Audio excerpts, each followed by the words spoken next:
तर नमस्कार विद्यार्थी मित्रांनो, मी धीरज ठाकरे तुमचं पुन्हा एकदा स्वागत करतो आपल्या डी-ई-टी एज्युकेशन यूट्यूब चॅनलवरती. तर बघा विद्यार्थी मित्रांनो, आज आपण इयत्ता 10वी बोर्ड परीक्षा 2027 साठी मराठी व्याकरणाचं दुसरं लेक्चर आज आपण बघणार आहोत.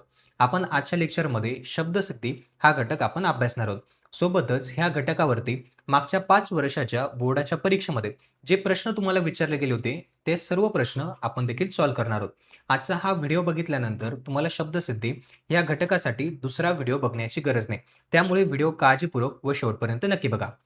तर बघा विद्यार्थी मित्रांनो, सर्वात प्रथम तुम्हाला शब्दसिद्धी ह्या घटकावरती मराठी विषयाच्या प्रश्नपत्रिकेमध्ये कुठे प्रश्न विचारला जातो आणि किती गुणांसाठी विचारला जातो ते आधी आपण समजून घेऊ.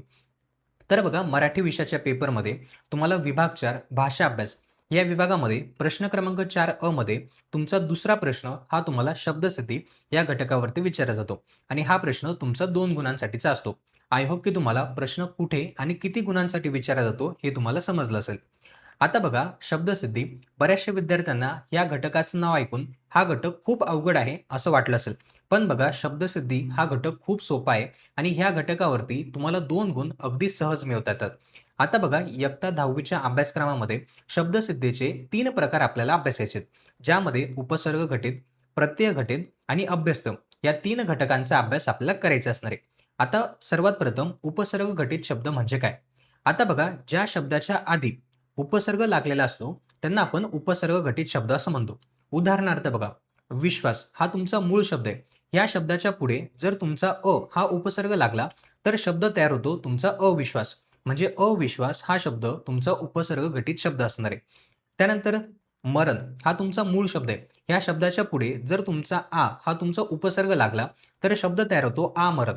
तर आमरण शब्द तुमचा उपसर्ग घटित शब्द असणार आहे. थोडक्यात सांगायचं झालं तर ज्या शब्दाच्या पुढे उपसर्ग लागलेला असतो त्याला आपण उपसर्ग घटित शब्द असं म्हणतो. आय होप की तुम्हाला उपसर्ग घटित शब्द म्हणजे काय हे तुम्हाला समजलं असेल. यानंतर पुढे आहे प्रत्यय घटित शब्द. आता प्रत्यय घटित शब्द म्हणजे काय? तर बघा ज्या शब्दाच्या शेवटी प्रत्यय लागलेला असतो त्याला आपण प्रत्यय घटित शब्द असं म्हणतो. उदाहरणार्थ बघा, तुमचा गुलाम हा तुमचा मूळ शब्द आहे. या शब्दाच्या शेवटी जर गिरी हा प्रत्यय लागला तर शब्द तयार होतो गुलामगिरी.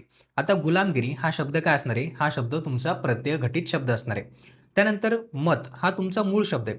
या शब्दाच्या शेवटी जर आपण दान हा प्रत्यय लावला तर शब्द तयार होतो मतदान. आता मतदान हा शब्द काय असणार आहे? तुमचा प्रत्यय घटित शब्द असणार आहे. थोडक्यात सांगायचं झालं तर ज्या शब्दाच्या शेवटी प्रत्यय लागलेला असतो त्याला आपण प्रत्यय घटित शब्द असं म्हणतो. यानंतर पुढे आहे अभ्यस्त शब्द. आता अभ्यस्त शब्द ओळखणं खूप सोपं आहे. आता अभ्यस्त शब्द म्हणजे काय? तर बघा ज्या शब्दात एकाच शब्दाची किंवा काही अक्षरांची पुनरावृत्ती झालेली असते तेव्हा अशा शब्दांना आपण अभ्यस्त शब्द असं म्हणतो. उदाहरणार्थ बघा, धंदा-बिंदा, काम-बिंग, शेजारी-पाजारी, मागोमाग, कड-कड, झटपट, गल्लोगल्ली असे जे शब्द असतात त्यांना आपण अभ्यस्त शब्द असं म्हणतो. अभ्यस्त शब्द ओळखणं खूप सोपं आहे. ज्या शब्दामध्ये शब्दांची किंवा अक्षरांची पुनरावृत्ती होते असे जे शब्द असतात त्यांना आपण काय म्हणतो? त्यांना आपण अभ्यस्त शब्द असं म्हणतो. आय होप की तुम्हाला प्रत्यय घटित, उपसर्ग घटित आणि अभ्यस्त शब्द म्हणजे काय हे तुम्हाला समजलं असेल. आता बघा तुम्हाला मागील 5 वर्षामध्ये बोर्डाच्या परीक्षेमध्ये या घटकावरती जे प्रश्न तुम्हाला विचारले गेले होते ते प्रश्न आपण सोडूया. म्हणजे ह्या घटकाचा पुरेपूर अभ्यास तुमचा होणार आहे. त्याचबरोबर प्रश्न कसे विचारले जातात हे सुद्धा तुम्हाला समजणार आहे. आता बघा पहिला प्रश्न आहे 2026च्या परीक्षेमध्ये विचारलेला. आता प्रश्न कसा असतो तर यामध्ये तुम्हाला 4 शब्द दिले जातात आणि खाली तुम्हाला तक्ता दिला जातो. यामध्ये उपसर्ग घटित, प्रत्यय घटित आणि अभ्यस्त जे 4 शब्द तुम्हाला दिलेले आहेत यांचं विभाजन तुम्हाला ह्या तक्त्यामध्ये करायचं असतं. आता बघा ह्या प्रश्नामध्ये शब्द दिलेले आहेत लाल लाल, अतिरेक, हुरहुर आणि कारागिरी यांचं विभाजन आपल्याला करायचं असणार आहे. आता बघा पहिला शब्द आहे लाल लाल. आता ह्या शब्दामध्ये शब्दांची काय झालेली आहे? पुनरावृत्ती झालेली आहे. लाल लाल हा शब्द तुमचा काय असणार आहे? हा शब्द तुमचा अभ्यस्त शब्द असणार आहे. त्यानंतर बघा पुढचा शब्द आहे अतिरेक. आता बघा ह्या शब्दामध्ये अति हा तुमचा उपसर्ग लागलेला आहे. म्हणजे हा शब्द काय असणार आहे? तुमचा उपसर्ग घटित शब्द असणार आहे. त्यानंतर हुरहुर हा शब्द तुमचा अभ्यस्त शब्द असणार आहे. त्यानंतर कारागिरी या शब्दामध्ये गिरी हा प्रत्यय लागलेला आहे. म्हणजे हा शब्द काय असणार आहे? तुमचा प्रत्यय घटित शब्द असणार आहे. तर बघा अशा पद्धतीने तुम्हाला बोर्डाच्या परीक्षेमध्ये शब्दसिद्धी ह्या घटकावरती प्रश्न हा विचारला जातो. अगदी सोपा प्रश्न असतो आणि 2 गुण तुम्हाला सहज मिळवता येतात. यानंतर बघा पुढचा प्रश्न 2025च्या परीक्षेमध्ये विचारलेला. यामध्ये सुद्धा तुम्हाला एक तक्ता दिलेला आहे आणि 4 शब्द दिलेले. यांचं विभाजन तुम्हाला करायचंय. फक्त या ठिकाणी तुम्हाला उपसर्ग घटित आणि प्रत्यय घटित या दोनच प्रकारांमध्ये विभाजन हे करायचं असणार आहे. आता पहिला शब्द आहे भरधाव. आता ह्या शब्दामध्ये भर हा तुमचा उपसर्ग लागलेला आहे, म्हणजे शब्दाच्या पुढे उपसर्ग लागलेला आहे, तर हा शब्द तुमचा उपसर्ग घटित शब्द असणार आहे. त्यानंतर पुढे लाजाळू या शब्दामध्ये ळू हा प्रत्यय लागलेला आहे, तर हा शब्द तुमचा प्रत्यय घटित शब्द असणार आहे. त्यानंतर गुरुत्व या शब्दामध्ये सुद्धा शेवटी त्व हा प्रत्यय लागलेला आहे, तर हा शब्द तुमचा प्रत्यय घटित शब्द असणार आहे. त्यानंतर ना उमेद या शब्दाच्या पुढे ना हा उपसर्ग लागलेला आहे, तर हा शब्द तुमचा उपसर्ग घटित शब्द असणार आहे. तर बघा अशा पद्धतीने तुम्हाला शब्दांचं विभाजन हे करायचं असणार आहे. हा प्रश्न तुम्हाला 2025च्या परीक्षेमध्ये विचारला गेलेला आहे. यानंतर पुढचा प्रश्न 2024च्या परीक्षेमध्ये आलेला. यामध्ये तुम्हाला 4 शब्द दिलेले आहेत आणि त्यांचं विभाजन तुम्हाला उपसर्ग घटित, प्रत्यय घटित आणि अभ्यस्त शब्दांमध्ये करायचं असणार आहे. आता पहिला शब्द आहे जमीनदार. आता बघा ह्या शब्दाच्या शेवटी तुम्हाला दार हा प्रत्यय लागलेला दिसतोय. म्हणजे हा शब्द काय असणार आहे? तुमचा प्रत्यय घटित शब्द असणार आहे. त्यानंतर पुढे बिनचूक. आता ह्या शब्दाच्या पुढे बिन हा तुमचा उपसर्ग लागलेला आहे. तर हा शब्द काय असणार आहे तुमचा? उपसर्ग घटित शब्द हा असणार आहे. त्यानंतर पुढे तीळ-तीळ या शब्दामध्ये शब्दांची पुनरावृत्ती झालेली, तर हा शब्द तुमचा अभ्यस्त शब्द असणार आहे. त्यानंतर आंबट-चिंबट ह्यामध्ये अक्षरांची पुनरावृत्ती झालेली आहे, तर हा शब्द सुद्धा काय असणार आहे तुमचा अभ्यस्त शब्द असणार आहे. तर बघा अशा पद्धतीने तुम्हाला 2 गुणांसाठी अगदी सोपा प्रश्न परीक्षेमध्ये विचारला जातो. यानंतर बघा पुढे 2023च्या परीक्षेमध्ये आलेला प्रश्न. यामध्ये सुद्धा 4 शब्द दिलेले आहेत आणि त्यांचं विभाजन तुम्हाला करायचं असणार आहे.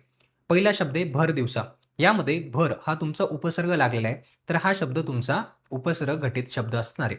त्यानंतर पुढे लाल लाल यामध्ये शब्दांची पुनरावृत्ती झालेली आहे, तर हा शब्द तुमचा अभ्यस्त शब्द असणार आहे. त्यानंतर पुढे दुकानदार या शब्दामध्ये दार हा प्रत्यय लागलेला आहे, तर हा शब्द तुमचा प्रत्यय घटित शब्द हा असणार आहे. त्यानंतर पुढे खटपट या शब्दामध्ये अक्षरांची पुनरावृत्ती झालेली आहे, तर त्यामुळे हा शब्द काय असणार आहे तुमचा अभ्यस्त शब्द हा असणार आहे. तर बघा हा प्रश्न तुम्हाला 2023च्या परीक्षेमध्ये विचारला गेलेला आहे. त्यानंतर पुढे 2022च्या परीक्षेमध्ये आलेला प्रश्न. आता यामध्ये सुद्धा तुम्हाला 4 शब्द दिलेले आहेत आणि त्यांचं विभाजन तुम्हाला करायचं असणार आहे. पहिला शब्द आहे अभिनंदन. आता बघा ह्या शब्दाच्या पुढे अभि हा तुमचा उपसर्ग लागलेला आहे, तर हा शब्द तुमचा उपसर्ग घटित शब्द हा असणार आहे. त्यानंतर हळू हा शब्द तुमचा अभ्यस्त शब्द असणार आहे. त्यानंतर सामाजिक यामध्ये इक हा प्रत्यय लागलेला आहे, तर हा शब्द तुमचा प्रत्यय घटित शब्द असणार आहे. त्यानंतर उपमुख्याध्यापक यामध्ये उप हा तुमचा उपसर्ग लागलेला आहे, तर हा शब्द तुमचा उपसर्ग घटित शब्द हा असणार आहे. तर बघा हा प्रश्न तुम्हाला 2022च्या परीक्षेमध्ये विचारला जातो. तर बघा अशा पद्धतीने अगदी सोपा प्रश्न तुम्हाला शब्दसिद्धी ह्या घटकावरती विचारला जातो.